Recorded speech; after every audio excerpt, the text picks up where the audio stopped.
ఈ దేశ నిర్మాణం చేసినటువంటి క్రైస్తవ సమాజం, ఈ దేశ నిర్మాణం చేసినటువంటి క్రైస్తవ సమాజం కలలుగన్నటువంటి రాజ్యం స్క్రీన్ మీద మీకు కనిపిస్తా ఉంది.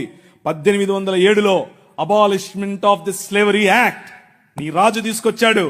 జోగిని అనే వ్యవస్థను కూల్చడానికి నీ రాజు తీసుకొచ్చాడు. 1930లో ముత్తులక్ష్మిరెడ్డిని నిలబెట్టి మెడ్రాస్ లెజిస్లేటివ్ కౌన్సిల్లో ఈ దేవదాసి వ్యవస్థను నాశనం చేయటానికి, దాన్ని తీసి పారేయండి అని పిల్లు పెట్టింది. నీ రాజు పంపగా వచ్చిన వ్యక్తులు ఆంధ్ర జోగిని యాక్ట్ మనం తీసుకొచ్చాం.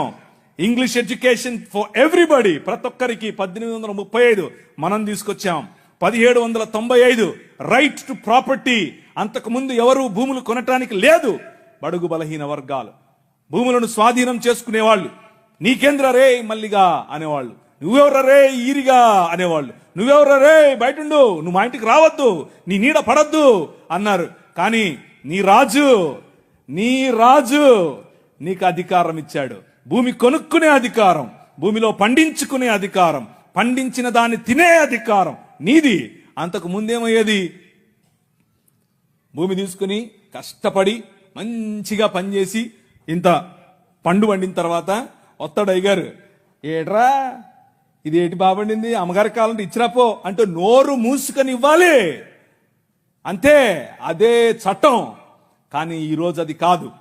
నువ్వు పండించింది నువ్వు తింటావు, నువ్వు పండించింది నీ పిల్లలు తింటారు, నువ్వు పండించింది ధైర్యంగా నీకోసం పెట్టుకుంటావు, పొదుపు చేసుకుంటావు. కారణం ఏమిటి? నీ రాజు, రాజులకు రాజు, ప్రభువులకు ప్రభువు, కైసర్ అగస్తస్ మరియు కైసర్ తిబేరియస్ల ప్రతినిధి అయిన పిలాతు ముందు నిలబడుకొని నా రాజ్యము నీ రాజ్యము లాంటిది కాదని చెప్పాడే ఆ రాజు. Right to property, right to education, abolishing killing children. చిన్న పిల్లలను కొనుక్కొని వెళ్లేవాళ్ళు. రాజమండ్రి ఆయన ఒకసారి రాశారు, ఈ దాన్ని ఏమంటారు, కాటన్ గారు ఆయనకు రాసినటువంటి కాటన్ గారి గురించి రాసినటువంటి పత్రిక ఒక పుస్తకంలో ఇలా రాసిందట.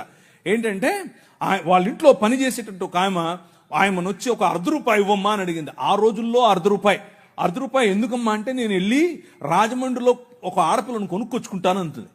ఏంటి కొనుక్కొచ్చుకుంటావా? ఎందుకు? అది మన పరిస్థితి ఆ రోజుల్లో. పిల్లలు నమ్ముకునేటటువంటి బతుకులు, తినటానికి లేని బతుకులు, పిల్లలు నమ్ముకునేటటువంటి బతుకుల నుండి నీ రాజు, నువ్వు అమ్మటానికి వీలు లేదు, నువ్వు చంపటానికి వీలు లేదు. నిర్మాణం కట్టాలంటే పిల్లల్ని చంపరారు, ఏదైనా రోడ్డు వేయాలంటే పిల్లల్ని చంపుతారు, రక్తం పడాలంటారు. ఇలా మన పిల్లలను చంపుతూ ఉంటే ఆపింది నీ రాజు. Right to education 1913. నువ్వు పెళ్లి చేసుకుంటే నీ భార్య 7 రాత్రులు బ్రాహ్మణుడితో పడుకోవాలి. ఇది ఈ దేశ చట్టం. నువ్వు నల్లగా ఉన్నావట, నీకు దాన్ని ఏమంటారు బట్టతెలుందంట, రింగులు ఎంటుకలు ఉన్నాయంట, కాబట్టి నువ్వు దాసుడివి, దస్యుడివి, నువ్వు రాక్షసుడివి, నువ్వు మ్లేచ్ఛుడివి. కాబట్టి నీ జీవితాన్ని మార్చాలంటే, కాబట్టి నీ వంశాలు మంచిగా మారాలంటే బ్రాహ్మణుడితో నీ భార్య పడుకోవాలి. కలిగే పిల్లలు ఎలా ఉంటారు? అప్పుడు ఆర్యీకరణ జరుగుతుంది. కృణ్వంతో విశ్వమార్యం అన్నారు. అంటే అర్థం ఏంటి? ఈ ప్రపంచం మొత్తాన్ని కూడా ఆర్యీకరణ చేయాలి అన్నది వారి రాజ్య కళ. The kingdom of Rama, but the kingdom of god, దేవుని రాజ్యం ఏమందో తెలుసా? ఎవరితో పడుకోవక్కర్లేదు. My blood is enough, I will cleanse you from all sin. ప్రతి పాపము నుండి యేసు రక్తము నిన్ను కడిగి పరిశుద్ధనిగా చేస్తుంది. ఎవరి దగ్గర పడుకోవక్కర్లేదు. మనం ఈ దేశానికి ఒక చట్టం ఇచ్చాం. ఏం చట్టం ఇచ్చాం? 1819లో. ఇదంతా నేను సుత్తి కొడుతున్నా అనుకున్నారా? చట్టం ఇది. ఒక్కసారి చరిత్ర తిరిగేయండి. ఇదంతా నీ రాజు చేశాడు ఈ దేశానికి. నీ రాజు తీసుకొచ్చాడు. నల్లట్ట పుస్తకం మోసుకొచ్చినోళ్ళు కష్టపడి పిల్లులు వేసి, రిట్ పిటిషన్లు వేసి, నిలబడి కొట్లాడి నీకు ఇచ్చిన హక్కిది. That is the kingdom of god. No discrimination, right to sit, abolishing child marriages. ఇలా చెప్పుకుంటూ పోతే ఎన్ని చట్టాలు చేశాం మనం. రైలు మనది, పోస్ట్ ఆఫీస్ మనది, IAS తెచ్చింది మనం, IPS తెచ్చింది మనం. తెలుగు భాషను మ్లేచ్ఛ భాష అన్నారు. అరే ఏం భాష మాట్లాడుతున్నాడు మ్లేచ్ఛుడా అంటే తెలుగు భాషలో డిక్షనరీ, మొట్టమొదటి డిక్షనరీ మంది మీ నాయన రాజు, ద కింగ్. మనమిచ్చాం. C P Brown, he was a missionary. ఆయన కలెక్టర్ మాత్రమే కాదు, మిషనరీ. తెలుగు భాష గద్య భాగంలో మొట్టమొదటి పేపర్ మనది. తెలుగు భాష గద్య భాగంలో మొట్టమొదటి పుస్తకం మంది. వీళ్ళకు వాళ్ళ సొంత రామాయణం, మహాభారతాలు కూడా ట్రాన్స్లేట్ చేసుకునే దిక్కు లేదు. అది చేసింది మనమే. నిజం చెప్తున్నాను, నేను అబద్ధం చెప్పట్లేదు. మొట్టమొదటి ట్రాన్స్లేషన్ చేసింది కూడా మనమే. వాళ్ళు అది కూడా చేయరు. ఎందుకంటే విద్య పంచకూడదు. వాళ్ళ రాజ్యంలో విద్య పంచకూడదు. మన రాజ్యం అందరికీ విద్య. ప్రతి ఒక్కరూ చదవాలి. ఎందుకు? ఇదిగో నల్లట్ట పుస్తకం కూడా చదవాలి. అర్థమవుతుందా? నల్లట్ట పుస్తకం చదివితే దిమాగ్ ఖరాబ్ అవుతుంది, దిమాగ్ ఫిరాయిస్తుంది. మనిషి వెంటనే మనిషి అవుతాడు. ఈ రాజ్యం మనుషుల కోసం రాజ్యం. ఆ రాజ్యం తలకాయలో నుంచి వచ్చిన వాళ్ళకి మాత్రమే రాజ్యం, భుజాల్లో నుంచి వచ్చిన వాళ్ళకే రాజ్యం. ఈ రాజ్యం అందరి రాజ్యం, అందరికీ సుభిక్షత, అందరికీ పట్టభద్రత్వం. అలెగ్జాండర్ డఫ్ అనే ఒక ఆయన, ఎంతమంది ఉన్నారు ఈ పేరు? ఒకరు, ఇద్దరు, ముగ్గురు, ఒకే ఒక 10-15 ఉన్నాయి. మిగిలిన వాళ్ళు ఒక చెంచా నీళ్లు తీసుకొని దూకండి. అలెగ్జాండర్ అంటే పొరపాటున మీద గ్రీకు ఒక ఆయన వచ్చాడు గుర్రం వేసుకుని, ఆయన అనుకుంటారు కాదు, ఈయన వేరే. అలెగ్జాండర్ డఫ్. ఈయన రవి అస్తమించని బ్రిటిష్ సామ్రాజ్యం పైన ఇన్ఫ్లుయెన్స్ తీసుకొచ్చాడు. ఏం ఇన్ఫ్లుయెన్స్ తెలుసా? నా పిల్లలు చదవాలి, మా భారతీయ పిల్లలు చదువుకోవాలి. వీళ్ళు అన్నారు, ఎందుకు, మాకు అవసరం లేదు, మీ పాశ్చాత్య విద్యతో మేమేం చేస్తాం, మేము మంత్రాలు చదువుతాం. ఆయన అన్నాడు, మంత్రాలకు చింతకాయలు నైరాల్తా హై. అలెగ్జాండర్ డఫ్, నో, చదవాలి, మన పిల్లలు చదవాలి, ఆంగ్ల భాషలో చదవాలి, ప్రతి భాషలో చదవాలి, తెలుగులో చదవాలి, తమిళంలో చదవాలి, బెంగాలీ కావాలి, పుస్తకాల తర్వాత పుస్తకాలు, పుస్తకాల తర్వాత. ఈ అలెగ్జాండర్ డఫ్ యొక్క ఇన్ఫ్లుయెన్స్ కారణం చేత ఈశ్వరచంద్ర విద్యాసాగర్, అలాగే రాజా రామ్మోహన్ రాయ్ ఇలాంటి వాళ్ళు నిలబడి, ఎస్, మా పిల్లలు చదవాలి, మా పిల్లలు కూడా చదవాలి, మంత్రాలకు మేమేం చేసుకోవాలి, అవసరం లేదు, ఎల్లమ్మకు పుల్లమ్మకు పోయి మీరు చదువుకోండి అని యూనివర్సిటీస్ ఒకే సంవత్సరంలో, అటువైపు మెడ్రాస్ యూనివర్సిటీ, ఇటువైపు బాంబే యూనివర్సిటీ, ఇటువైపు శ్రీరాంపూర్ యూనివర్సిటీగా ఈ రోజు ఏదైతే ఉందో బైబిల్ కాలేజ్ అనుకుంటున్నారో అది ఆ రోజు కల్కటా యూనివర్సిటీ. 3 యూనివర్సిటీలు స్థాపించటానికి వెనకుండి పనిచేసింది ఈ అలెగ్జాండర్ డఫ్. ఈయన ప్రభావం, ఈయన ఇన్ఫ్లుయెన్స్ కారణం చేత మెకాలే అనే ఒక వ్యక్తిని ఈ దేశానికి పంపించారు. పోయి చూసి రాపో బాబు, అసలు చదువు అవసరమా లేదా. ఆయన ఇచ్చినటువంటి నివేదిక, ఎస్, అందరూ చదవాలి. ఇంతమంది కూర్చొని ఉన్నారు, బైబిల్ సంకలో పెట్టుకుని ఓ వెళ్ళిపోతున్నారు, బాగుంది. కానీ ఏడి ఒక్క అలెగ్జాండర్ డఫ్? మీ ఊరి ఎమ్మెల్యేని ఇన్ఫ్లుయెన్స్ చేసే దమ్ముందా నీ దగ్గర? మీ ఊరి ఎంపీ దగ్గర నిలబడుకొని మాకు ఇది కావాలి అని అడిగే దమ్ముందా నీ దగ్గర? అలెగ్జాండర్ డఫ్ నీ కోసం కొన్ని 100 సంవత్సరాల క్రితం నీ పిల్లల కోసం ఆలోచించాడు. ఎలా కట్టాం మీ దేశాన్ని తెలుసా? దూరదృష్టి, దూరంచే యుద్ధవాసనను పసిగట్టడం. యోబు గ్రంథంలో రాసినట్టు,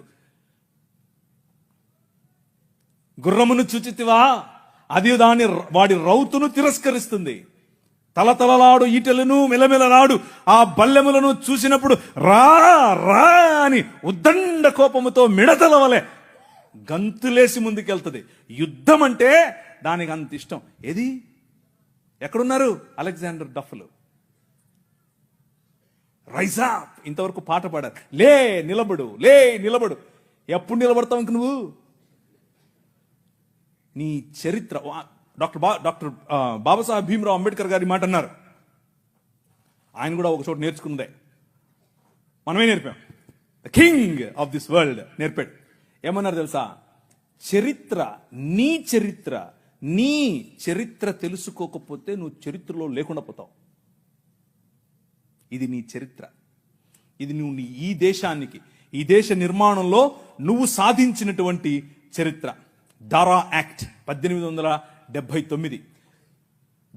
దారా అంటే డెక్కన్ అగ్రికల్చరల్ రిఫార్మ్స్ యాక్ట్ దాని పేరు.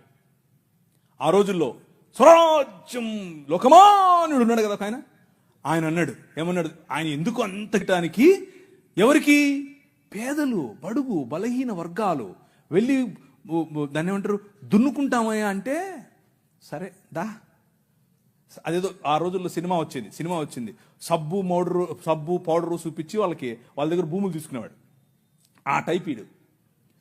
అలా చేస్తూ ఉంటే క్రైస్తవ మిషనరీలు అప్పుడున్నటువంటి డెక్కన్ ప్రాంతానికి రాజు అయినటువంటి హైదరాబాద్ హయాంలో వాళ్ళ దగ్గరికి వెళ్ళి ఇన్ఫ్లుయెన్స్ చేసి, నో అలా కాదు, అలా ఉండడానికి వీల్లేదు, దే ఆర్ పెసెంట్స్, వాళ్ళకి అంతంత వడ్డీకి రుణాలు ఇస్తే వాళ్ళు ఎట్లా కడతారు, వాళ్ళు ఎలాగూ కట్టలేరు.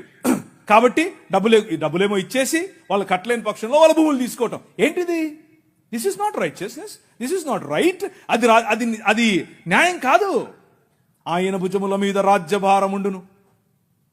ఆయన భుజములు ఎక్కడ? ఫ్రిడ్జ్లో పెట్టొచ్చుంటాడా? నువ్వే. This is his body. ఇది ఆయన శరీరం, ఆయన భుజములు ఇక్కడే ఉన్నాయి. ఆ రోజు వాళ్ళు గుర్తించారు, అది నా బాధ్యత అని గుర్తించి వాళ్ళకి 25 పైసల కంటే ఎక్కువ వడ్డీకి రుణం ఇవ్వటానికి వీల్లేదు అని యాక్ట్ చేశారు. ఈ రోజు కూడా అది అలాగే అమల్లో ఉంది. That is your king. నీ రాజు అది. ఈ దేశాన్ని అలా నిర్మించాడు. శామ్ అగింబాటమ్ అనే ఒక ఆయన గ్రీన్ రెవల్యూషన్ ఈ దేశానికి తీసుకొచ్చాడు. ఓ ఆవులు, మేము దాన్ని నిమురుతాం, మేము దాన్ని పూస్తాం, మేము దాన్ని కడుగుతాం అనేవాళ్ళు. కొంతమంది సిమ్ కార్డు బాబాలు ఉన్నారు, ఈ మాటలే అంటుంటారు. వాళ్ళకి చేతకాల ఎట్లా ఆవులు పెంచాలి, ఎట్లా డైరీ ఫామ్ తీసుకురావాలి, ఎట్లా అగ్రికల్చర్ చేయాలి, మేము నిమురుతూ ఉంటాం, మాకు అదే కావాలన్నారు. కానీ ఏం చేయాల, చూస్తూ ఉన్నారు ఊరికే. కానీ శామ్ అగింబాటమ్ చూశాడు, ఊరికి నిమర్లా పనిచేశాడు. ఎందుకో తెలుసా? యువర్ కింగ్, నీ రాజు భావజాలం వేరు. ఊరికే దాన్ని పట్టుకోనేది కాదు ఆయన రాజ్యం. ఆయన రాజ్యం దాని ద్వారా అనేకులకు ఉపాధి, దాని ద్వారా అనేక కుటుంబాలు బాగుపడాలి, అనేక కుటుంబాలు నూతనపరచబడాలి. ఆయన 21వ అధ్యాయం ప్రకటన గ్రంథం 3, 4, 5 వచనాల్లో సింహాసనాసీనుడైన వాడు ఈ విధముగా సెలవిచ్చుచున్నాడు, ఇదిగో నేను సమస్తమును నూతనపరచుచున్నాను. క్రొత్త ఆకాశము క్రొత్త భూమిగా తయారు చేసేటటువంటి అగ్నిలో పుటము వేసి బయటకు తీసినట్లుగా ఈ ప్రపంచాన్ని పునరుత్థానము చెందించే పనిలో నన్ను వాడుకుంటున్నాడు. That is your king. ఆ రాజు వచ్చాడు, ఆ రాజు పని మొదలెట్టాడు. ఎలా మొదలెట్టాడు? ప్రతి సమాజాన్ని పట్టుకోవటం ద్వారా, ప్రతి ప్రభుత్వాన్ని ప్రభావితం చేయటం ద్వారా. ఆనాడు నిమ్రోదు సమయం మొదలుకొని ఈనాడు నరేంద్ర మోదీ గారి ప్రభుత్వం వరకు హీ ఈజ్ ద కింగ్. ఆయనే నడుపుతున్నాడు, ఆయనే చేస్తున్నాడు. మన జీవితాలను మరింత ప్రభావవంతమైనదిగా చేయటానికి ఈరోజు భారతదేశం అన్ని దేశాల కంటే రిలీజియస్